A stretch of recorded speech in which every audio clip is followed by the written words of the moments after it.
Olá, eu sou Felipe Recondo e este é o Sem Precedentes, o podcast do Jota em que nós discutimos o Supremo e a Constituição.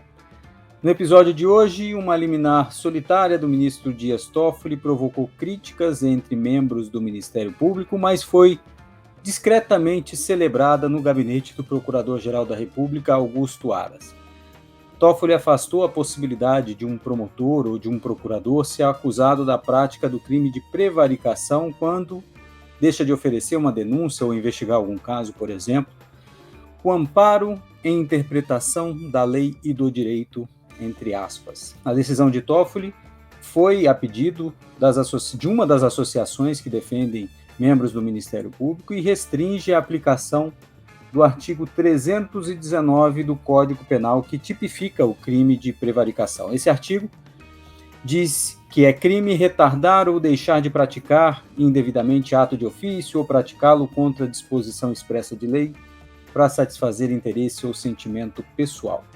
O argumento dessa associação, a CONAMP, era de que esse artigo poderia servir para criminalizar manifestações e decisões de membros do Ministério Público e também dos juízes. O processo foi protocolado no ano passado, mas a liminar foi deferida agora por Toffoli, quando o Procurador-Geral da República é alvo de críticas e ameaças de pedido de impeachment por senadores, por integrantes da CPI da Covid, que estão insatisfeitos com a postura de Aras de não levar adiante as apurações do que encontrado na investigação da CPI. Mas qual o real alcance dessa decisão? E essa decisão não vai no sentido contrário de outras leis recentemente aprovadas ou discutidas pelo Congresso Nacional? Para responder a essas perguntas e deixar algumas outras no ar, o nosso time completo do Sem Precedentes: Juliana Cesário Alvim, da UFMG, Diego Werneck, do INSPER, Tomás Pereira, da FGV Direito Rio. Juliana, eu queria começar contigo, justamente porque depois que saiu a decisão do ministro Toffoli, nós todos ficamos discutindo, afinal de contas, qual era o efeito prático. E aí eu queria te ouvir, o que você acha? Isso tem algum efeito prático evidente ou é um pouco mais do mesmo, aquele debate sobre crime de hermenêutica, não se pode criminalizar o entendimento do juiz, do procurador, do promotor? Me diga aí, o que você acha? Olá, Recondo, Diego, Tomás. A impressão que eu fiquei é que, justamente, sob o aspecto jurídico, a decisão ela não resolve muito, né? Ela, numa primeira leitura, alguém poderia imaginar que ela blinda, né, membros do Judiciário e do Ministério Público da incidência do artigo 319, mas não parece ser o caso, né? Porque a própria decisão ela ressalva algumas circunstâncias, a atuação com dolo, fraude, que extrapole os limites éticos e jurídicos das funções, etc. Mas ela mesma não traça que linha que ela está excluindo dessa incidência do artigo 319. Então, a meu ver, ela, de alguma maneira, repete o artigo e diz que os integrantes de Judiciário e Ministério Público não podem ter enquadradas suas posições jurídicas na prevaricação, que é aquela discussão justamente sobre interpretação e que a própria decisão baseia muito na autonomia e na independência desses órgãos, num embasamento genérico, né, sobre esses valores da autonomia e da independência, mas sem especificar de fato o que estaria fora da incidência do artigo 319, pelo menos para mim, não ficou claro, né? Tem uma ressalva aqui que chama atenção, né, em que ele fala, ainda que defendam orientação jurídica, orientação minoritária em discordância com outros membros ou atores sociais e políticos, mas isso nem parece estar muito em discussão aqui com relação a esses elementos, mas de alguma maneira manda um recado. Então eu acho que, assim, juridicamente, ela não esclarece exatamente o que está se falando aqui. Eu acho difícil extrair os contornos dessa decisão para a prática, mas ela faz uma afirmação ampla que pode servir de recado, pode servir de amparo em várias argumentações que podem surgir em situações concretas. Mas, assim, para mim, só da leitura da decisão é muito difícil extrair juridicamente a sua aplicação. Diego, você, nas nossas conversas essa semana, você apontou um outro problema. E a gente vai voltar a essa discussão que a Juliana levantou. Mas você apontou um problema que é da prevenção, da distribuição desse processo para o ministro Toffoli, né? Lembrando, esse processo foi distribuído, a ação foi protocolada no ano passado e foi distribuída por prevenção para o ministro Toffoli. Por que você acha que a distribuição para ele foi equivocada? Felipe, o que aconteceu nesse caso é que você tinha uma DPF anterior que tratava só de um dos temas que essa segunda DPF trata, né? A DPF anterior tratava justamente do tema que o ministro Toffoli decidiu na sua liminar, que diz respeito aos limites, à extensão, o escopo desse crime de prevaricação, no caso desses atores, MP e Judiciário. Aí vem uma segunda, a DPF, que inclui esse tema e um outro, que não tem nada a ver com esse, na minha leitura, que diz respeito à necessidade do Ministério Público ser ouvido previamente antes que o juiz, no caso do Supremo mesmo, né, o juiz que esteja presidindo o inquérito, adote certas medidas restritivas no âmbito da investigação. E me parece muito estranho, né, que a parte possa escolher construir uma ação com dois objetos tão diferentes, tem nenhuma relação, a única coisa que tem a ver é que os dois tratam de Ministério Público. E que, pelo fato de ela colocar ali dentro uma coisa que já está com outro ministro, esse outro ministro seja o relator para essa nova questão também. Né? Seria mal comparando não, acho que bem comparando, seria como se eu dissesse assim, bom, eu quero discutir os limites da liberdade de expressão de magistrados via DPF. E aí, se eu quiser que o ministro Fux seja o relator, eu coloco também uma discussão sobre a constitucionalidade de certos auxílios, que é um tema que já está com o ministro Fux há alguns anos. Então, ele vai ser também um relator prevento para essas duas discussões, né?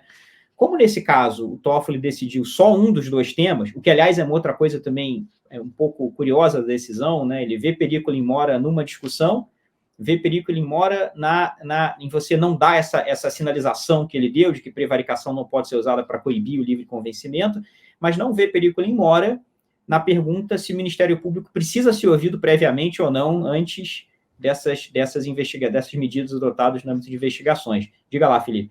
Ele, no final das contas, enfrentou esse segundo argumento, mas isso eu acho que não invalida o teu argumento. Ele também falou que o Ministério Público tem que ser ouvido em todas as situações, mas são coisas realmente bastante díspares. Então, mesmo que ele tenha decidido as duas coisas, é aquilo de você botar numa ação assuntos completamente diferentes, você vai discutir direito do trabalho e direito tributário na mesma coisa, e aí você tenta a prevenção. Para mim, tá dito na decisão que ele não sei se, né, ele atualizou depois, mas o voto que estava disponibilizado, ele não reconhece perigo nessa segunda. Isso, não reconhece, mas ele trata disso na decisão, de qualquer forma, ele enfrenta, né? Isso. Ele toma a decisão de não dar a liminar, mas de qualquer forma ele tenta enfrentar. Ele reconhece que aquilo é um tema que ele vai decidir, ele adianta, fala, o problema é esse, mas ele não reconhece o periculum para ser decidido democraticamente. De fato, é isso. Ele não está dizendo isso não é comigo. Você tem razão. E eu acho que isso é um problema, porque a gente deveria pensar, então, se não seria o caso de haver uma possibilidade de desmembramento quando houver esse tipo de ação. Acho que abre muito espaço para manipulação de toda sorte, né, da parte poder escolher jogar um tema que tem a ver, no sentido muito não jurídico, né, tem a ver no mundo, é tudo sobre judiciário, tudo sobre MP. Uma teoria de conjuntos, né? O que tiver congruência, exato. Você escolhe. Sendo que o segundo conjunto é o maior possível, né? Então, é preciso levar para a ação anterior. Enfim, eu achei isso um problema. Eu tenho outras coisas para apontar nessa decisão, mas queria ouvir o Tomás antes também. Então, vamos lá, Tomás. Queria também te chamar para você reagir ao que a Juliana falou e Diego, e depois a gente evoluir um pouco, continuar nesse debate sobre se tem efeito prático ou não, porque vários procuradores, promotores mandaram mensagem até para a gente, tratando essa decisão como uma das coisas mais esquisitas que eles já viram nos últimos anos. Mas vamos lá. Tomás. Olá, Juliana, Felipe, Diego. Acho que vou reagir primeiro ao que o Diego disse, né? Pensar na relação entre esses dois pedidos. É curioso mesmo, acho que enfatizar quão tênue parece essa ligação, né, Diego? Porque se a gente olha quais são, né? Acho que a gente podia falar especificamente. O pedido que nós estamos discutindo mais aqui, né, é essa ideia de que pede-se que se afaste a possibilidade de incidência do crime de prevaricação, né? a atividade de convencimento motivado dos membros do Ministério Público e do Poder Judiciário, ou seja, que quando eles interpretam a lei de um determinado motivo como fundamento da sua ação, ou inação, imagino, que eles não possam ser responsabilizados por prevaricação por isso. E em seguida que seja excluída a possibilidade de deferimento de medidas na fase de investigação sem o pedido de manifestação do Ministério Público. Então, certo medida, claro que você está falando de ações do Ministério Público, você está falando se ele agir ou não agir é crime, pode ser um crime, e está falando também que para o juiz agir teria que... Mas a relação, como você disse, me parece muito... Não existe nenhuma necessidade desses dois temas serem decididos conjuntamente de uma medida, fora o fato de que o autor resolveu pedir ambas as coisas. Então... Ô, Tomás, se só me permite, até para te ajudar, o processo foi distribuído para o ministro Toffoli, portanto, pela Secretaria Judiciária que viu a prevenção. Então, caberia ao próprio ministro Toffoli dizer, olha, são coisas distintas, e ele devolver para uma redistribuição, coisa que ele não fez, mas até para a gente dizer que foi direto para o gabinete dele, mas ele que talvez devesse, ou pudesse ter feito, essa distinção das coisas, né? E daí, acho que talvez o meu comentário sobre isso é que, por mais que eu concorde com o Diego que isso é um problema, eu acho que é um tema que é muito difícil pensar num desenho que funcione, porque no final das contas, se alguém colocou lá na petição inicial esses dois pedidos, ou um pedido que tem a ver com o juiz prevento, naturalmente a secretaria vai mandar para esse juiz e vai ter que caber a esse juiz dizer, olha, na verdade tem que desmembrar, ou na verdade esse pedido não tem nada a ver, não deveria ter sido pedido por mim, para mim. Agora, a gente sabe que na prática isso só vai acontecer se o juiz por algum motivo não quiser decidir sobre aquele caso, né? Se ele tiver ficado feliz de ter recebido aquele caso, ele provavelmente não vai fazer nada em relação a isso. Então eu acho que é difícil você pensar num desenho, e se você criar algum tipo de incidente, você cria algum outro problema, né? Você vai criar toda uma meta-discussão sobre a distribuição. Então, assim, eu acho que é um problema que a gente tem que ficar atento, dado, especialmente considerando os poderes monocráticos extremamente fortes ministros do Supremo, por isso que as coisas estão relacionadas, né? A gente tem que chamar atenção para isso, como a gente sempre fala, né? Se os ministros decidissem tudo colegiadamente, por mais que o relator seja relevante, a questão de você ser capaz de manipular, digamos assim, né, de alguma maneira a distribuição, seria menos problemática, né? O fato de que esse relator, para quem é distribuído, tem poderes incríveis, como a gente está vendo, inclusive, nós estamos falando de uma decisão de um relator, monocrática, faz toda a diferença. Então, nesse contexto, é um problema para o Supremo, eu acho que é um problema difícil. Acho que eu ia, num tema ainda processual, eu acho que eu queria chamar a atenção, e que tem a ver com o que vocês estão falando, especialmente com a crítica da Juliana, né, a análise da Juliana, é o próprio cabimento da DPF, né, esse é um caso que está sendo decidido por uma DPF, e por um lado, mas a DPF, o que ela é? Ela permite controle abstrato, permite controle concentrado abstrato pelo Supremo Tribunal Federal, e é por isso que a gente está falando da lei, em declaração de constitucionalidade e redução de texto, a gente está falando, né, como se fosse um problema na redação do texto de alguma maneira, na sua interpretação de maneira abstrata, e a gente poderia discutir, né, se era o caso de ser decidido em ADPF. É curioso que a maneira como o Supremo interpreta isso, né, é que a ADPF cabe apenas quando não existe nenhum outro meio capaz de dar aquele mesmo resultado, né, chamada subsidiariedade da ADPF. Esse caso parece quase que é o oposto, assim, parece que a ADPF, pela crítica da Juliana, na verdade a ADPF é incapaz de resolver esse problema, porque esse é um problema que é difícil de você resolver em abstrato, ou quando você resolve em abstrato, você corre o risco de você ser tautológico, você está falando que não pode algo que a lei não disse que pode. A lei nunca disse que a prevaricação pode ser aplicada contra juízes ou promotores dentro dos limites do exercício do seu convencimento. A lei não diz isso, né? Então, como a lei não diz isso, a gente está numa situação estranha que a lei não diz que isso pode, e vem o Supremo dizer, quero deixar claro que não pode isso. Tá, mas a lei nunca disse que podia. A questão toda é se o caso concreto está dentro desses limites, né? A gente está falando dos casos que extrapolam, a prevaricação seria para casos que extrapolam exatamente esse tipo de atividade. Então, você reafirmar em abstrato no ADPF que isso não pode, resolve pouco. Qual que seria a via adequada para isso, então? Vamos primeiro ver se tem um problema concreto. tem sido aplicada tá prevaricação chegando em relação caso, a promotores e juízes, eles existem, né? Em primeiro lugar. Caso eles existam, né, eu imagino que esse argumento vai ser argumentado por qualquer promotor ou juiz na sua defesa, né? Esse argumento está sendo desconsiderado e pessoas estão sendo né, denunciadas ou eventualmente, inclusive, condenadas dentro do limite natural. Isso seria tema para recursos, né, outros recursos com apelação, mas seria um tema então para recurso extraordinário. Isso poderia chegar ao Supremo via repercussão geral em recurso extraordinário. E talvez fosse seria a melhor via para a gente discutir isso, porque seriam casos em que a gente partiria de um caso concreto. Né? Então a gente está numa situação em que, por isso ser feito por ADPF, em primeiro lugar, a gente não sabe se o problema existe, de verdade. Né? E o segundo, mesmo que ele exista, mesmo que exista o receio, uma notícia de que talvez ele exista de alguma maneira, como a gente não está lidando com esse material concreto, fica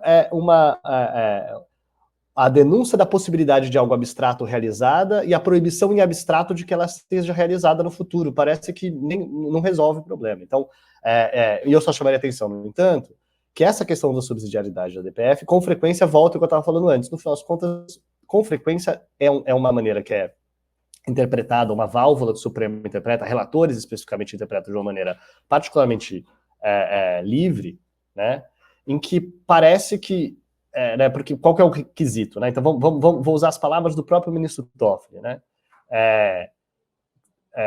Quando ele pega e fala, agora eu não tô aqui para falar, mas basicamente que não exista nenhum outro meio que seja capaz de gerar o mesmo resultado de maneira tão eficiente, né, e especialmente, diga, de maneira imediata. Então, você sempre pode dizer que não existe nenhum outro meio que vai ser capaz de fazer o que a DPF faz, em alguma medida, né? Mas a gente percebe que, na prática, quando os ministros não querem decidir aquilo naquele momento, seja porque eles preferem esperar, seja porque eles não querem aquela decisão, é fácil você dizer, não, existe meio subsidiário, nesse caso. Não, existe o controle concreto, existe o RE, existe a possibilidade de discutir isso em casos concretos, a gente não precisa de ADPF nesse caso. Ou vice-versa, quando você quer decidir, você fala, por mais que existam outros meios, nenhum deles faz o que a ADPF faz. Isso é quase tautológico, é verdade, nada faz o que a ADPF faz. Só que a subsidiariedade perde sentido, então a subsidiariedade nunca seria, de fato, praticamente aplicada. Então eu só queria chamar a atenção para isso, que parece que tinha um interesse, um desejo aí de se decidir sobre isso, e isso se relaciona com o que a gente falou, talvez os efeitos simbólicos disso, a sinalização que queira se dar em relação a esse tema, e eventuais efeitos concretos que a gente vai poder discutir também um pouco mais. E, Tomás, essa estranheza ou essa inadequação da via é justamente o que parece ter gerado esse incômodo que o Recondo mencionou, né? Porque a impressão que dá é reforçando uma coisa que parecia clara, que parecia óbvia, né? Já a partir do texto da lei, do entendimento que se tem sobre as funções do Judiciário e do Ministério Público, reforçar isso parece sim sinalizar na direção de uma certa blindagem, embora a decisão não diga isso, né? A decisão ressalva as circunstâncias em que se está extrapolando a lei, em que está se violando o direito, o que é óbvio, que todo mundo sabe, o que está claro, né? Mas o fato de se decidir o que parece já estar decidido e que não parece que, na realidade, está se colocando em termos novos, né? A gente não está, pelo menos não se tem notícia, não aparece na ação, né, ocorrendo uma perseguição contra membros do Ministério Público que estejam sendo acusados de não atuarem devidamente, sendo enquadrados nesse artigo 319 do Código Penal, ou magistrados, né? Como isso não parece que está acontecendo, parece que é um movimento antecipado, né? Querendo se antecipar a alguma coisa. E que coisa seria essa, né? Por isso que fica um pouco essa atmosfera de suspeita, né, em torno dessa decisão, porque ela não parece ter utilidade, ela não parece resolver nem um problema concreto, nem um problema abstrato, que não parecia que está colocado, então ela serve para quê? Né? Eu acho que é essa pergunta que fica um pouco. O Diego, posso só fazer um comentário brevíssimo em relação ao que a Juliana mencionou? A gente sabe que houve pressão do Procurador-Geral da República, Augusto Aras, sobre as duas associações do Ministério Público para defenderem a sua posição em relação às críticas que recebeu da CPI da Covid. Então, Juliana, me parece que essa decisão, tudo bem que a DPF é do ano passado, mas que essa decisão é muito próxima da crítica e da ameaça que veio da CPI, para a gente não olhar diretamente para ela. É impossível a gente não fazer uma ligação imediata, e não para menos que a decisão foi, inclusive, compartilhada pela assessoria do Procurador-Geral da República. Então, me parece que está umbilicalmente ligado, mas mesmo assim, como você bem disse, tem muito espaço ainda para discutir se não seria o caso, ou se essa liminar o protegeria de fato de todas as acusações que podem no futuro ser feitas a ele. Diga, Tomás. Não, se eu puder, não, eu estava pensando numa analogia aqui, porque acho que ter ficado muito abstrato o que a gente está dizendo, né? Mas me parece que é como se alguém tivesse dito o seguinte: existe lá o crime, né, de invasão de domicílio, né? Entrar ou permanecer clandestinamente, ou auspiciosamente, ou contra a vontade expressa ou tácita de quem de direito, em casa alheia ou em suas dependências. Então a gente tem lá um crime que proíbe isso. Pode o promotor, o juiz e o policial podem cometer esse crime? Podem. Mas e se eles estiverem entrando no domicílio da pessoa dentro do seu do razoável exercício das suas funções? Não, claramente isso não é um crime. É como se o Supremo tivesse sido mobilizado para dizer, olha, se a invasão de domicílio acontecer dentro dos parâmetros legais, daí não é crime. Bem, a gente poderia fazer isso em relação a qualquer tipo penal. A gente poderia ter uma DPF para cada tipo penal para dizer algo parecido. Né? Resolve o problema concreto da gente saber se tá ou não tá? Não me parece que resolva, né? Então era só isso que eu queria falar. Voltando a essa questão do crime de hermenêutica, né, que está no coração dessa discussão sobre o que a decisão ela afirma com muita convicção, talvez não mude nada juridicamente, mas é mais um capítulo dessa ideia de crime de hermenêutica aparecendo no Supremo e no Judiciário brasileiro, e eu não sei, estava conversando com vocês ontem, não sei se ela é a mais confusa das ideias populares no Supremo ou a mais popular das ideias confusas no Supremo, porque vamos parar para pensar no próprio artigo da Lohmann que o ministro Toffoli cita, né? Artigo 41 da Lohmann. Diz lá que o juiz não pode ser punido por suas opiniões e decisões, vírgula, exceto se houver impropriedade ou excesso de linguagem. Pronto, está aí a possibilidade de haver crime de hermenêutica, entre aspas, quando não for simplesmente hermenêutica, o que é decidido caso a caso, né? Como é que você vai saber se teve excesso, se teve impropriedade ou não? Está escrito na Lohmann isso, mas é incrível. O ministro Toffoli, como é comum, aliás, né, pega esses artigos para enfatizar só uma parte, que é o que está protegido, deixando de lado o reconhecimento no direito brasileiro de longa data de que existem limites. O CNJ afastou um juiz de Minas Gerais há uns 10 anos, mais ou menos, não porque ele decidiu que a Lei Maria da Penha era inconstitucional, mesmo após o Supremo já ter decidido sobre esse tema, mas porque ele fez isso dizendo que, desde Adão e Eva, que as táticas diabólicas das mulheres, fez lá uma salada pseudo-religiosa totalmente inadequada na decisão e foi punido pelo CNJ. Vai dizer que não tem crime de hermenêutica? Um claro excesso, um claro abuso do poder de escrever o que quiser na decisão judicial nesse caso. Então, assim, primeiro, essa ideia acho que precisa ser deixada de lado nesses termos, né? A não ser que você diga a independência judicial protege até certo ponto, desde que não haja abuso. E aí é o que o direito brasileiro diz, e aí é preciso abandonar essa pompa, esse radicalismo dessa ideia de crime de hermenêutica, que eu acho que não resolve nada. Então, se a questão é hermenêutica, que o PGR, né, como vocês também já apontaram, que ele faça hermenêutica, né? Acho que parte da discussão não é um ato dele que adota uma posição X e Y, mas o quanto que ele pode não fazer certas coisas, nem arquivar, nem oferecer denúncia. Acho que isso é parte da discussão e, evidentemente, ainda existe espaço para discutir se não é prevaricação você não fazer nenhuma coisa nem outra, né? Pelo que eu entendi dos termos da decisão do Toffoli, né, tem que ser um ato de convencimento. Então, expresse esse convencimento em alguma coisa. Ou faz, ou diz que não vai fazer. Arquiva ou oferece a denúncia, né?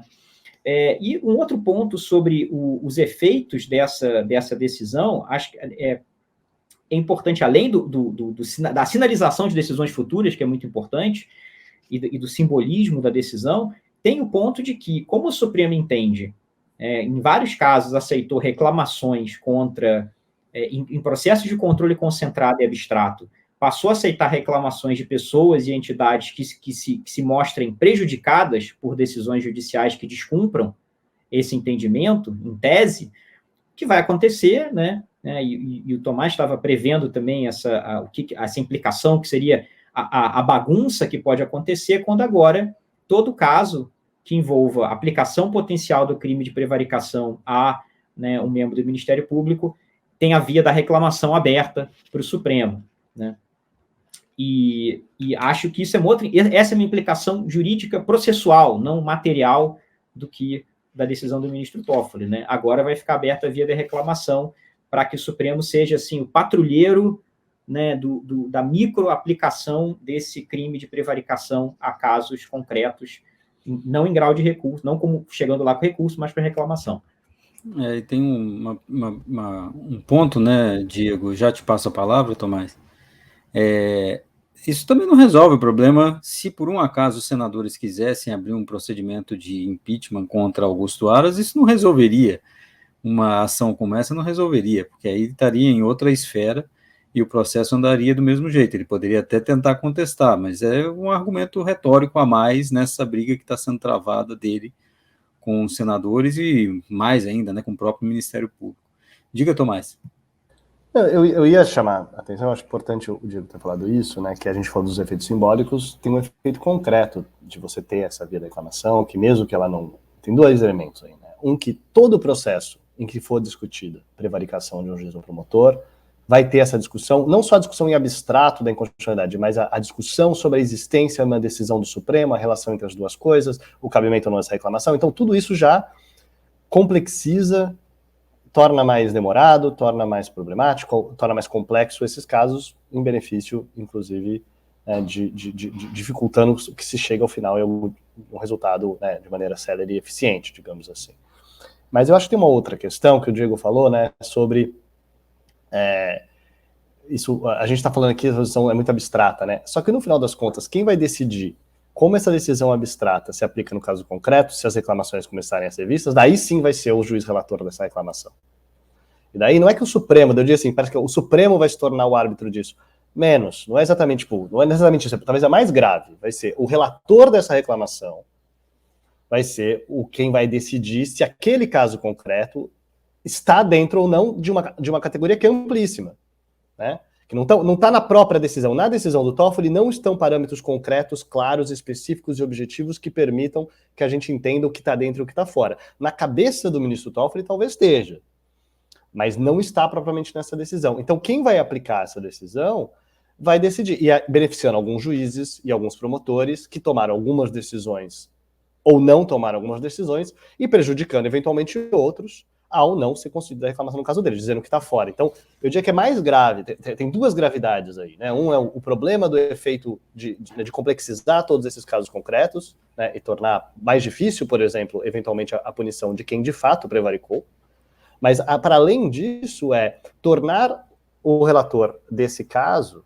né, dessas reclamações, o árbitro de todas essas questões em relação a todos os promotores, todos os juízes individuais no Brasil. É muito poder, eu diria, na mão de um ministro, né?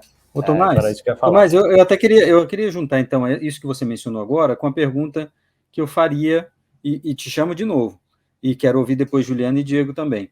Me parecia, como a tese do ministro Toffoli é abstrata, talvez até evidente, né, que no plenário ela poderia ser referendada pela maioria dos ministros. Só que com esse efeito concreto que você está dizendo, pode ser que alguns ministros digam, pô, mas aí a gente vai ser o juiz que vai definir tudo isso? Mas aí eu queria te ouvir, será que essa tese vai ser mantida, essa liminar vai ser mantida em plenário? Eu mantenho que quem é bom de apostar resultados é você, mas dada essa ressalva, o que eu vou dizer que em geral o Supremo tende a fazer nesses casos? Como a própria formulação da decisão já permite as exceções, né? Não é uma formulação radical, ela é ampla, esse inclusive é o problema que a gente está falando aqui, em certa medida, ela é tão ampla que não está dizendo que qualquer caso, não está claro que em caso de dolo, claro que...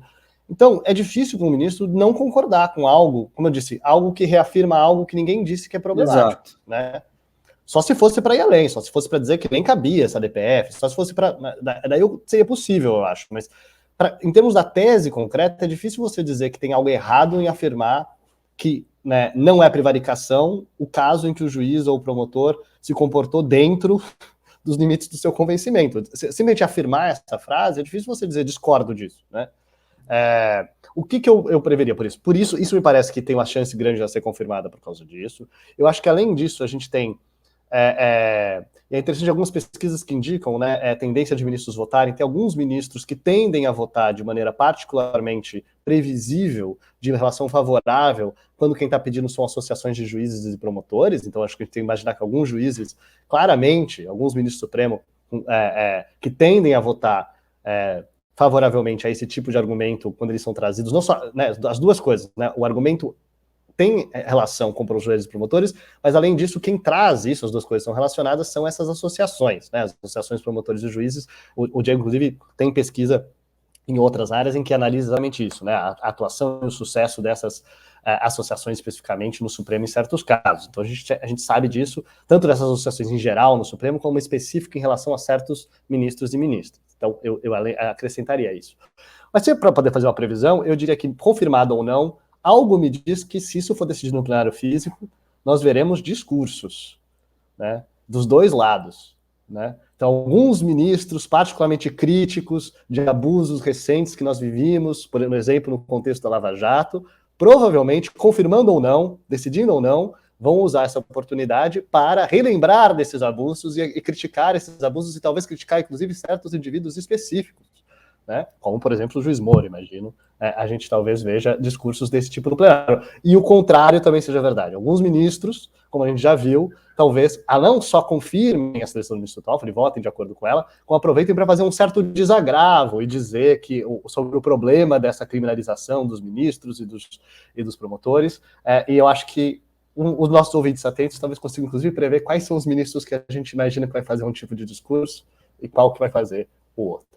É que me parece, eu já passo a palavra para o Diego, uma contradição, Tomás, e eu falei isso na nossa abertura, que se aprova uma lei de abuso de autoridade para punir o juiz e o promotor que vai longe demais, vai além dos limites da lei. E agora se dá essa decisão para dizer que aquele que nem necessariamente ou ficou inerte pode se beneficiar desse entendimento também. Então me parece uma contradição aí no sistema, um problema de accountability do próprio sistema. Diego, você acha que o Supremo mantém essa liminar com base nesses argumentos, inclusive, do Tomás? Acho que sim, na linha do Tomás. Bom, primeiro, o difícil de apostar com o Felipe não é só que o Felipe sabe tudo de Supremo, de Brasília. É que eu só perco dinheiro, eu só perco dinheiro em aposta. Não comigo. Comigo você tem tido... é verdade, você inclusive me deve 2. É isso aí. Pois é, então, assim, o cara é muito sortudo, além de tudo. Não façam isso, não recomendo. Mas eu diria que, né, pensando nessa cena que o Tomás descreveu dos discursos, eu acho que vai ser uma batalha de sinalizações opostas, tendo como interseção o fato de que é tão aberto que ninguém vai discordar, porque não está nem claro o que está sendo feito.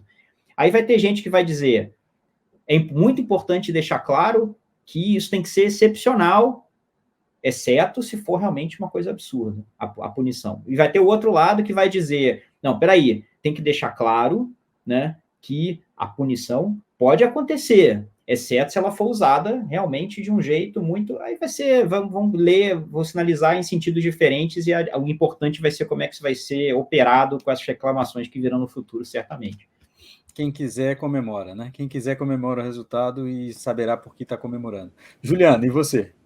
Não, eu proporia uma aposta adicional, que isso vai para plenário, assim, há interesse que isso vá para o plenário, ou isso, de repente, vai ficar aí num canto, pairando essa tese aberta, ninguém vai querer botar a mão nesse vespeiro agora, enquanto não tiver um caso concreto que aí realmente requeira a discussão sobre o que concretamente está sendo decidido nesse caso. Então, talvez uma possibilidade seja: nada vai acontecer, porque isso não vai agora para o plenário, porque não tem uma motivação imediata para entrar. E talvez nem tenha, né? E talvez nem apareça essa motivação, como você disse desde o começo. Cadê os casos em que isso está sendo discutido? Não tem. Então, de fato, né, a sua aposta talvez a gente pare por aqui, né? Não, e na linha também do que a Juliana falou, a gente sabe que não é raro você ver o Supremo se unindo quando está em discussão uma tese geral e divergindo quando aquilo tem que ser aplicado para decidir o destino de pessoas específicas, né?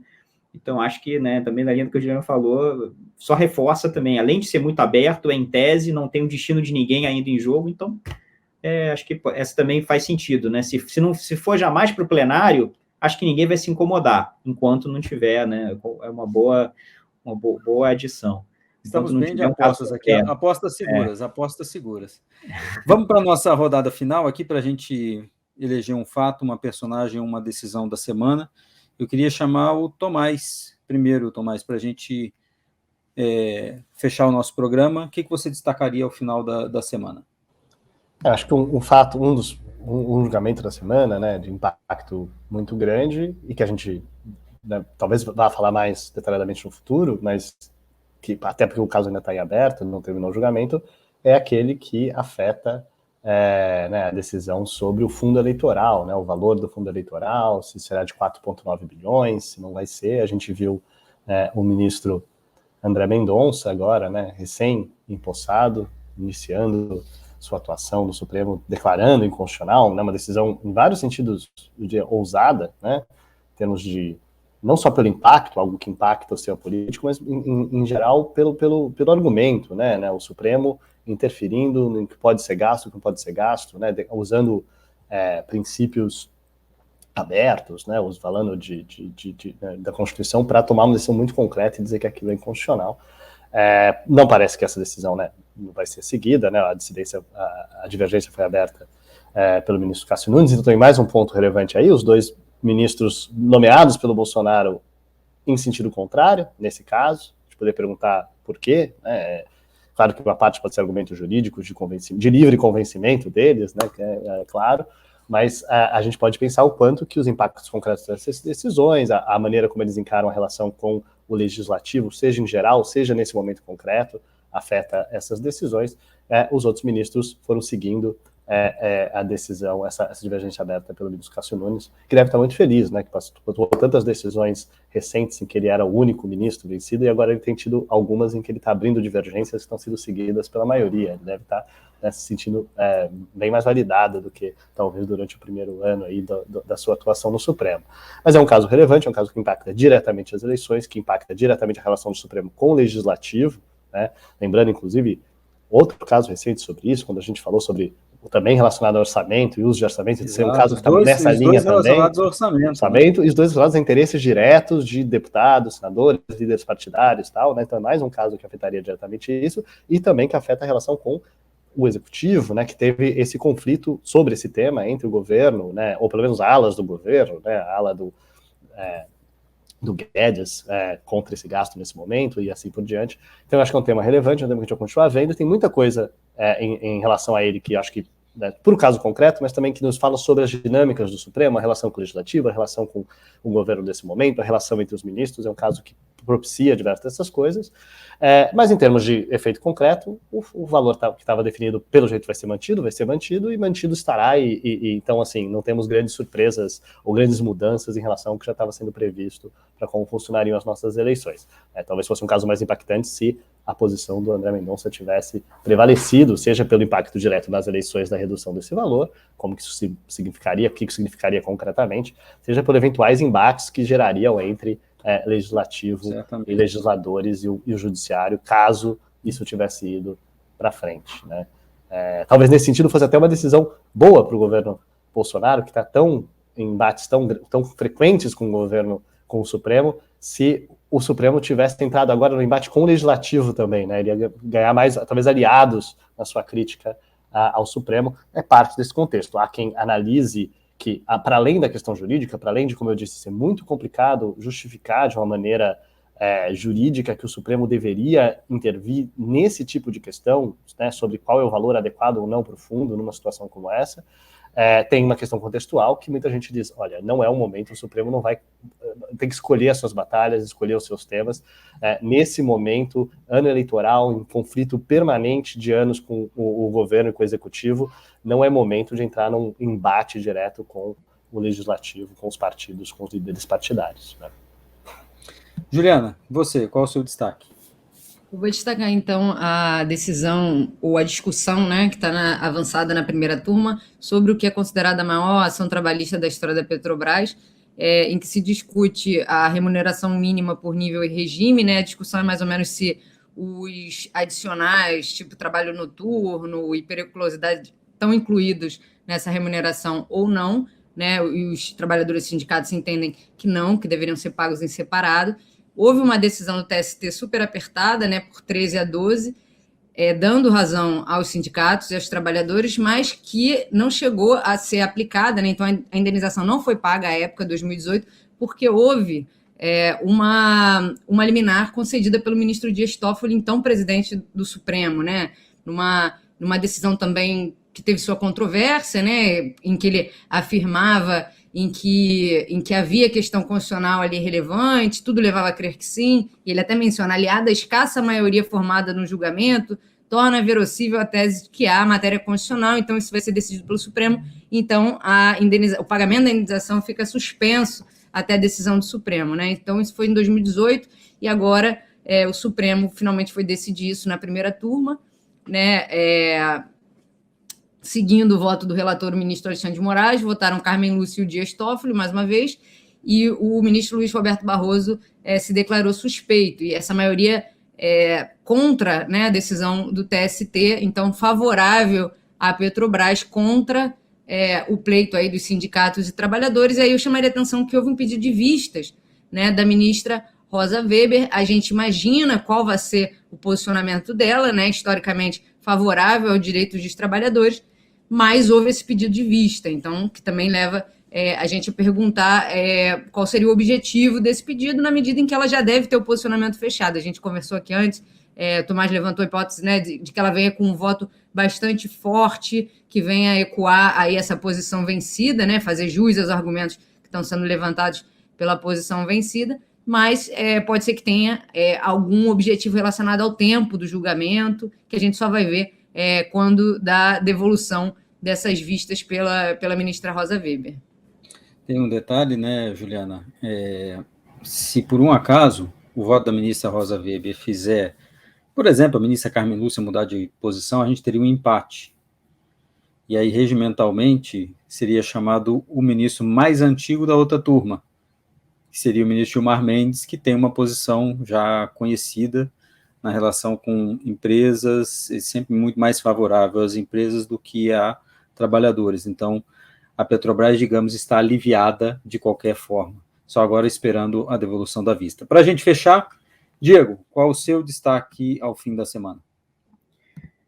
Então, ontem, o ministro Nunes Marques retirou o sigilo de um procedimento de apuração instaurado no Supremo como derivação da CPI da pandemia, envolvendo o deputado Ricardo Barros. Né? É um de vários procedimentos desse tipo que o próprio PGR Augusto Aras tinha solicitado, né, o levantamento do sigilo no ano passado, e esse ano esse pedido foi reforçado por vários integrantes da CPI da pandemia. Então, eu achei esse caso interessante, né, por dois motivos. É um caso em que você tem a CPI da pandemia, o Augusto Aras, Cássio Nunes Marques, todo mundo no mesmo barco, né, levantando na direção do levantamento do sigilo. E aí o que faz a gente pensar, né, tem alguma coisa que, né, tem alguma leitura política possível que eu não estou vendo, que a gente não está vendo, do que significa esses sigilos nesses procedimentos, né? Ainda mais que é um pedido relativamente antigo do Aras, já do ano passado. Enfim, fica como uma pergunta, mas achei interessante também um caso em que todos esses atores estão de acordo com relação a alguma coisa no âmbito da CPI da pandemia. Alguma coisa que passa fora do radar. Gente, obrigado mais uma vez. A gente volta na semana que vem com mais um Sem Precedentes. Obrigado, Tomás, Juliana, Diego. Até sexta-feira que vem. Até sexta, obrigado. Bom carnaval. Até mais, até sexta. Você consegue antecipar os cenários políticos no Brasil em 2022? No Jota, nós oferecemos previsibilidade para nossos clientes, com soluções inteligentes para monitorar o processo eleitoral brasileiro. Aqui, você tem acesso a ferramentas de inteligência artificial para monitorar as intenções de voto e a popularidade presidencial. Com essas ferramentas e a cobertura dos especialistas do Jota, é possível entender as tendências e acompanhar de perto os bastidores dos três poderes.